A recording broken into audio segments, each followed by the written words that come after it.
दोपहर का दम देख रहे हैं आप। मैं हूं मनोज सैनी और सबसे बड़ी खबर भारतीय जनता पार्टी से जुड़ी। मिशन 2023 में भारतीय जनता पार्टी जुट गई, घर वापसी की शुरुआत करने जा रही है और बल्कि हो भी गई है। कोर ग्रुप की बैठक के तुरंत बाद एक्शन में पार्टी नजर आ रही। नाराज कार्यकर्ताओं की घर वापसी की बनी थी रणनीति। सेवड़ा से बीजेपी के पूर्व विधायक की घर वापसी हुई है। रामदयाल प्रभाकर बीजेपी में शामिल हुए हैं। उपचुनाव के दौरान उन्होंने छोड़ी थी बीजेपी, वरिष्ठ नेताओं की मौजूदगी में घर वापसी की है। तस्वीरें आप देखिएगा। भारतीय जनता पार्टी दफ्तर में अभी थोड़ी देर पहले ज्वाइन किया उन्होंने वापस। रामदयाल प्रभाकर वरिष्ठ नेता रहे हैं, पूर्व में विधायक रहे हैं। और बीडी शर्मा नजर आ रहे हैं, मुख्यमंत्री शिवराज सिंह चौहान, हितानंद शर्मा जी दिख रहे हैं, डॉक्टर नरोत्तम मिश्रा भी यहां पहुंचे थे, गृह मंत्री। ये देखिए और ये तस्वीरें आप देखिएगा। घर वापसी की शुरुआत हुई है। भारतीय जनता पार्टी की कोर ग्रुप की बैठक के अलावा तमाम बैठकों में कहा गया है कि हमारे पुराने नेता जहां भी हैं उनकी घर वापसी भी हो और उनके साथ मिलकर 2023 को तरफ आगे बढ़ना, 23 की तरफ आगे बढ़ना है। और रणनीतिक तौर पर आज इसकी शुरुआत हो गई है। कुछ दिन पहले हमने देखा था प्रीतम लोधी की भी वापसी हुई थी, जिन्हें बाहर किया गया था। और प्रीतम लोधी के बाद अब दूसरी घर वापसी रामदयाल प्रभाकर, पूर्व विधायक है, सेवड़ा से आते हैं। चलिए मेरे साथ दो मेहमान जुड़ गए, समझते हैं आखिर कि इसके मायने क्या निकाले जाए। नेहा गाजी है भारतीय जनता पार्टी की प्रवक्ता। नेहा जी आपका बहुत स्वागत है। संगीता शर्मा है मीडिया विभाग के उपाध्यक्ष प्रवक्ता कांग्रेस की, आपका बहुत स्वागत है। नेहा बग्गा जी, लगातार भारतीय जनता पार्टी में बैठकों का दौर जारी है। कल भी अलग अलग बैठकें देखने को मिली और इससे पहले नड्डा साहब भी पहुंचे थे। तो जब ये कहा गया था कि जहां भी जैसा भी है वरिष्ठ नेताओं के घर आप जाएं, दौरा करें, जहां थोड़ी बहुत कुछ नाराजगी है, बाकी चीजें हैं उसको दूर करें और घर वापसी भी करें। पहले प्रीतम लोधी, अब हम देख रहे हैं रामदयाल प्रभाकर। कुछ और भी लोग आएंगे क्या नेहा जी? देखिए मनोज जी, भारतीय जनता पार्टी में तो संवाद की प्रक्रिया अपने वर्तमान और पूर्व के कार्यकर्ताओं के साथ लगातार चलती रहती है। और आज आपने भी देखा कि रामदयाल प्रभाकर जी वापस आ गए हैं, जो सेमड़ा से 3 बार चुनाव लड़ चुके हैं भारतीय जनता पार्टी के चुनाव पे। बहुत वरिष्ठ भारतीय जनता पार्टी के कार्यकर्ता हैं, जिला अध्यक्ष से लेकर प्रदेश में और जो है राष्ट्रीय कार्य समिति में रहे हैं अनुसूचित जाति की। उन्होंने स्वयं इस बात को कहा है कि जो उन्होंने फैसला लिया था वो उस समय आत्मघाती फैसला था। वे जानते हैं कि वे हमेशा से भारतीय जनता पार्टी के परिवार के ही सदस्य थे और उनकी घर वापसी हुई है। तो बहुत स्पष्ट है कि जो भारतीय जनता पार्टी का मूल कार्यकर्ता होता है वो अपने परिवार में ही रहना चाहता है, उसका कई बार मन नहीं लगता। और निश्चित तौर पर जिस तरीके से भारतीय जनता पार्टी की कार्य करने की शैली है, जिस तरीके से भारतीय जनता पार्टी ने अनुसूचित जाति के लिए कार्य किए हैं, चाहे प्रदेश में चाहे राष्ट्र में, जो आज मोदी जी कर रहे हैं, उससे प्रभावित होकर वो वापस आए हैं घर में। मन नहीं लगता, लेकिन मन कहाँ गड़बड़ हो गया था बीच में? नहीं, कई बार कुछ फैसले बहुत आनंद फानंद में या किसी प्रकार के आक्रोश में ले लिए जाते हैं, पर जो परिवार में भी कई प्रकार की नाराजगियां होती हैं, मगर परिवार परिवार ही होता है और परिवार के अंदर ही है। मुझे लगता है कि जिस प्रकार से भारतीय जनता पार्टी अपने कार्यकर्ताओं को सम्मान देती है, संवाद करती है, लगातार बैठकें होती हैं, लगातार जिस तरीके से उनसे कनेक्ट बनाया जाता है और जो योजनाएं हैं खास तौर पर सरकार की और संगठन के जो विचार हैं, इस चीज से बहुत दिन तक नाराज भी नहीं रह पाता और इसलिए भारतीय जनता पार्टी परिवार के सदस्य वापस परिवार में आ गए। संगीता शर्मा जी, भारतीय जनता पार्टी ने तो तैयारी कर ली है। कुछ दिन पहले हमने आपके यहाँ भी देखा था, आपके यहाँ फर्क इतना था कि बीजेपी के एक व्यक्ति ने कांग्रेस को ज्वाइन कर लिया था, लेकिन बीजेपी में घर वापसी भी हो रही है। और ये जाहिर करता है कि मिशन जो 2023 है उसको बड़ी गंभीरता से दोनों ही पार्टी ले रही है। लेकिन ये बता रहा है कि यदि कहीं आपके यहाँ रास्ता बन रहा होगा तो वो नहीं बनने देगी बीजेपी।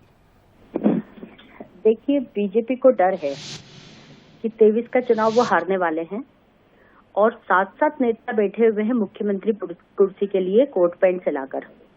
तो अब इन्हें क्या लग रहा है कि जब तक कार्यकर्ताओं को नहीं मनाएंगे तब तक काम नहीं चलने वाला, तो उन्होंने घर वापसी शुरू कर दिया। ये इनका डर दर्शाता है, ये दर्शाता है कि इनकी बुरी तरह हार होने वाली है। कमलनाथ जी के सामने जिस तरह उन्होंने 15 महीने में काम करके दिखाया, ये 20 सालों में, 18 सालों में नहीं कर पाए। अब जनता के बीच में जाते हैं तो 116 स्थानों पर इनको घर, ये विकास यात्रा निकालने गए थे तो वहां से पीछे फिर भगाया था जनता ने, इनका विरोध किया था। और इनके नेताओं ने उस विकास यात्रा को एंजॉय किया था। कहीं पर डांस करवाया, कहीं ढोल बजवाया, कहीं डीजे चलवाया। अब भी स्थिति ये हो गई है कि भारतीय जनता पार्टी का जो कार्यकर्ता है, जो टिकट चाहता है, उन्हें टिकट नहीं मिल रहा है। बाहर से आए हुए सिंधिया समर्थकों को टिकट दिए जा रहे हैं, सिंधिया समर्थकों को पद दिए जा रहे हैं। तो इससे नाराज कार्यकर्ता भाजपा को हराने की पूरी तैयारी कर चुका है, क्योंकि वो निराश भी है, हताश भी है और नाराज भी है। तो भारतीय जनता पार्टी को अब घर घर जाना पड़ रहा है, उनके नेताओं को मनाकर वापस लाना पड़ रहा है, परंतु बेमन के किया गया काम कभी भी सफल नहीं होता है।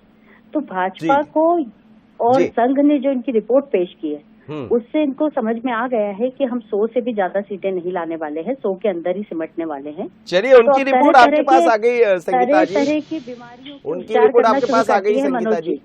मनोज जी, तरह तरह की बीमारियों के उपचार करना इन्होंने शुरू कर दिए हैं, और ये हमारे लिए बड़ी खुशी की बात है कि भाजपा में डर की स्थिति है कमलनाथ जी के केवल सिंगल नाम से। जी चलिए, मैं पहले जरा सुना लेता हूं कि भारतीय जनता पार्टी में जब वापसी हुई, आप दोनों मेहमान बने रहिएगा, रामदयाल प्रभाकर ने क्या कहा ज्वाइन वापस करने के बाद, वापसी करने के बाद, जरा सुनिएगा रामदयाल प्रभाकर। नहीं, टिकट के लिए कोई उम्मीद ही नहीं करना हमको भाई, चाहिए ही नहीं, बहुत मिल चुका ना। पार्टी ने हमको इतना दिया है कि भाई कई कार्यकर्ताओं को तो कुछ नहीं मिला, जीवन पूरा निकल गया।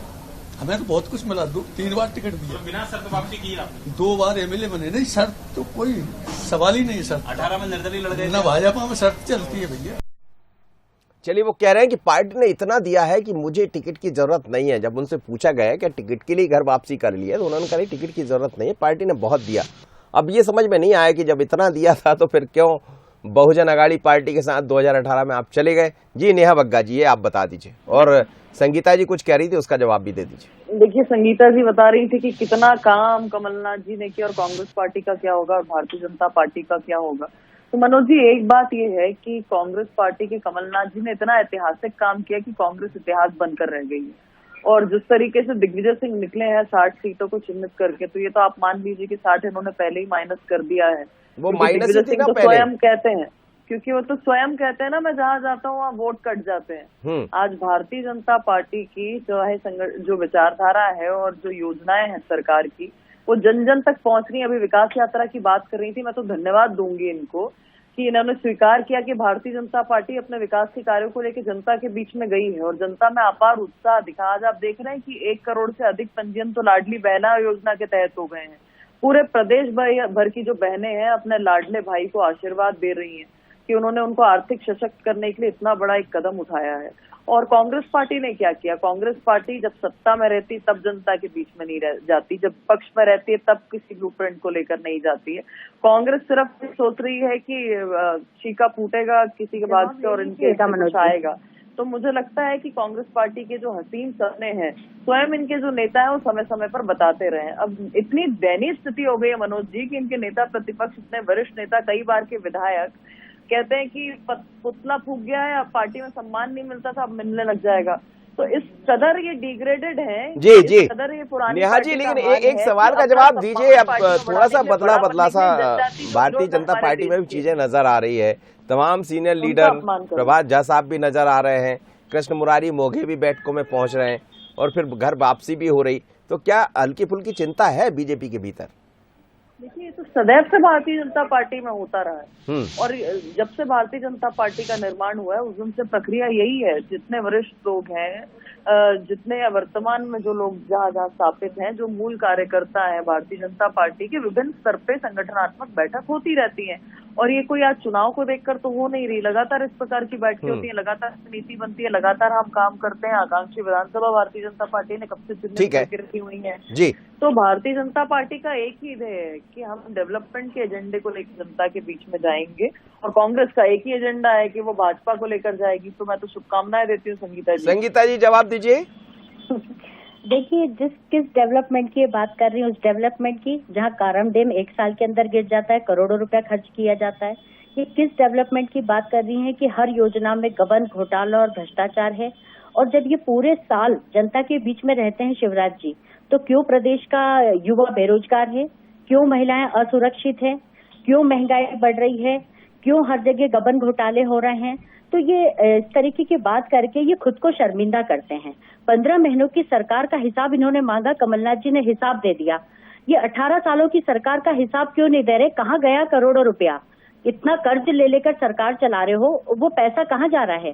अभी एक लेटेस्ट एग्जांपल मैं आपको देती हूँ। कर्ज तो आप लोग भी लेने लगे थे संगीता जी, कर्ज तो लेना होगा, कोई भी सरकार आएगी कर्ज तो लेना ही पड़ेगा। तो वही तो मैं कह रही हूँ, कर्ज का सदुपयोग होना दुरुपयोग क्यों हो रहा है? लेटेस्ट उदाहरण मैं आपको बता रही हूँ। इन्होंने अंबेडकर जी का महाकुंभ किया ग्वालियर में, 6 करोड़ 18 लाख रुपए का इन्होंने परिवहन विभाग ने पैसा लिया और राज्यपाल महोदय वहां पहुंचने भी नहीं वाले थे और वो पैसा इन्होंने कहाँ खर्च किया? केवल भीड़ जुटाने के लिए 6 करोड़ 18 लाख रुपए खर्च किया गया। तो ऐसी चीजों का हिसाब देना ही है। डैम खराब हो रहे हैं, करोड़ों रुपया लग रहा है। रामदयाल प्रभाकर भी उसी क्षेत्र से आते हैं और उसी वर्ग से आते हैं जो जिनकी घर वापसी हुई है। आप देखिए बहुत गंभीरता से लिया बिल्कुल, बीजेपी ने। दलितों के नाम से इतना भ्रष्टाचार कर रहे हैं तो उनका हिसाब क्यों नहीं देते शिवराज जी? जनता के बीच में रहते तो क्या करने के लिए जवाब रहते? दे दीजिए। न किसानों का कर्ज नेहा माफ बग्गा कर जी। पाते हैं, न बेरोजगारों को रोजगार दे पा रहे हैं, केवल झूठ और झूठ बोलते रहते हैं। तो सुन जनता के लीजिए, बीच में इतना झूठ बोलेंगे। अब महिलाओं को रिझाने के लिए 1000 रुपए बोल दे रहे रहे हैं। इनकी हैं। बारी शायद मुझे लगता है इनकी टर्न मुझे लगता है कि भारतीय संगीता जनता जी, मैं कह रही हूँ तो इन्हें शांति केवल मैं लौट रहा हूँ आपकी तरफ, सुन लीजिए जवाब सुन लीजिएगा। नेहा जी से जवाब सुन पार्टी का नेहा जी कोई जवाब। जनता तो सुनती नहीं तो चैनल पे अपना भाषण सुना दे। सवाल तो मुझसे पूछा, जवाब आप दे रही है। संगीता जी, मैं आपका सवाल हो गया है, मेरा मैं नाम नेहा जी नेहा से है पूछ रहा हूँ कि आपके सवाल का जवाब दें। जी देखिए नेहा जी। मनोज जी, अम्बेडकर जयंती का जो महार्व है आज देश में जनता ने जिस प्रकार से मनाया है, आप याद करिए कि इन्हीं अम्बेडकर जी के पीठ में छुरा किसने गोपा? कांग्रेस पार्टी ने गोपा। 2 बार नेहरू जी ने पूरा एडी चोटी का जोर लगाया कि वो चुनाव हार जाए। आज उनको भारत रत्न अगर किसी ने दिया तो भारतीय जनता पार्टी ने दिया। आज अगर पंचतीर्थ जो है बाबा साहब के, जन्मभूमि से लेके शिक्षा, दीक्षा, कर्मस्थली और जहाँ पर उन्होंने प्राण त्यागे, उसको अगर आज देश के सामने, दुनिया के सामने लाने का काम किसी ने किया तो भारतीय जनता राज्यपाल के नाम से क्यों आज भ्रष्टाचार कर रहे हैं? में दलित मंत्री है तो अगर वो भारतीय जनता पार्टी ने दी बोल है। लीजिए संगीता और जी, उसी आप भी। प्रकार से आप लगातार देखिए कि जितनी योजनाएं भारतीय जनता पार्टी ने एसटी समाज के लिए लाई है, कांग्रेस पार्टी तो केवल पीठ में छुरा घोपती रही उनके। और आज भी महाकुंभ पर संगीता जी को सबसे ज्यादा अफसोस हो रहा है। तो आप सोचिए कि दलित समाज एकत्रित हो रहा है, बाबा साहब को याद कर रहा है, समाजों को छुरा घोपने का काम कौन कर रहा है? उनके साथ अत्याचार किसने किया है? मनोज जी थोड़ा टाइम मुझे भी दीजिए। बोलिए संगीता जी, जल्दी बोल दीजिए संगीता जी। दलितों के नाम से भ्रष्टाचार कर रहे हैं, सबसे ज्यादा अपराध अत्याचार दलितों के साथ हुए हैं, सबसे ज्यादा उनके साथ हत्या हुई है, उनकी बेटियों को लूटा जा रहा है और इतना झूठ टीवी पर बैठकर बोलती है। शर्म आनी चाहिए ऐसे नेताओं को जो लगातार इतना झूठ बोलते हैं दलितों के नाम पर भ्रष्टाचार करने वाले। चलिए बोलिए जल्दी बात कीजिए अपनी संगीता जी। ये झूठ बोलती हैं, दलितों की पीठ पर छुरा इनकी पार्टी ने घोपा। 18 सालों से उनके साथ अत्याचार अपराध इन्होंने किए हैं, इनके साथ 10-10 फीट गड्ढों में किया है इन्होंने। दलितों के साथ चलिए मैडम, आज जो जिन्होंने ज्वाइन किया है वो भी उसी वर्ग से आते हैं, प्रभाकर जी उसी वर्ग से आते हैं, रामदयाल प्रभाकर। लेकिन सवाल यही, बहुत धन्यवाद नेहा जी आपका और संगीता जी आपका। लेकिन रामदयाल प्रभाकर वापस आ गए हैं भारतीय जनता पार्टी में, बीजेपी के वरिष्ठ नेता रहे, पूर्व में विधायक रहे हैं और 2023 से पहले घर वापसी का जो सिलसिला शुरू हुआ है ये जारी है। सबसे पहले प्रीतम लोधी, उसके बाद हम देख रहे हैं रामदयाल प्रभाकर। नई तैयारियां और भी है और कहा यह भी जा रहा है कि जो भी दूर है उनको वापस कर लाए, 23 में जरूरत पड़ेगी। अब कौन किसके काम कितना आएगा, दोपहर के दम में मध्य प्रदेश में इतना ही।